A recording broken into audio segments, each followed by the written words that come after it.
જામનગર જિલ્લામાં વરસાદની અનિશ્ચિતતા હવે ખેડૂતો માટે જીવલેણ સાબિત થઈ રહી છે। કાલાવડ તાલુકાના સતિયા ગામમાંથી એક હૃદયદ્રાવક ઘટના સામે આવી છે, જ્યાં પાક નિષ્ફળ જવાની ચિંતામાં એક 65 વર્ષીય ખેડૂતે ઝેરી દવા પી આત્મહત્યા કરી લીધી।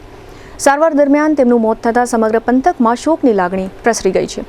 જામનગર જિલ્લાના કાલાવડ તાલુકાના સતિયા ગામના 65 વર્ષીય ખેડૂત ગાંગજીભાઈ બેચરભાઈ ચૌહાણે પોતાની વાડીમાં ઝેરી દવા પી લેતા તેમને ગંભીર હાલતમાં જામનગરની જીજી હોસ્પિટલમાં ખસેડવામાં આવ્યા હતા। લાંબી સારવાર બાદ તેમનું દુઃખદ અવસાન થયું છે। પોલીસમાં નોંધાયેલી વિગતો મુજબ ગાંગજીભાઈએ 10 જુલાઈના રોજ પોતાની ખેતીનો પાક નિષ્ફળ જવાની ચિંતા અને આર્થિક સંકટ વચ્ચે આ અંતિમ પગલું ભર્યું હતું।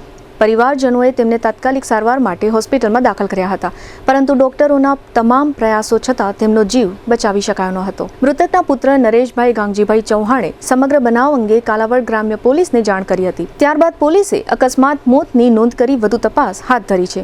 ગાંગજીભાઈ વર્ષોથી ખેતીવાડી સાથે સંકળાયેલા હતા। તેમના 2 પુત્ર પણ ખેતી કામમાં મદદ કરતા હતા। આ વર્ષે તેમણે આશા સાથે મગફળી અને કપાસનું વાવેતર કર્યું હતું, પરંતુ પૂરતો વરસાદ ન પડતા પાક સંપૂર્ણપણે નિષ્ફળ ગયો હતો। પ્રાથમિક તપાસમાં સામે આવ્યું છે કે પાક બગડતા દેવાના બોજમાં ફસાઈ જવાની ભીતિએ તેમણે આ કરુણ નિર્ણય લીધો હતો। ચાલુ ચોમાસામાં વરસાદની અછત અને પાક નિષ્ફળ જવાના બનાવો ખેડૂતોમાં ભારે ચિંતા ઊભી કરી રહ્યા છે। ગાંગજીભાઈના મૃત્યુએ માત્ર તેમના પરિવારને જ નહીં, પરંતુ સમગ્ર ખેડૂત સમાજને પણ ઝંઝોળી નાખ્યો છે।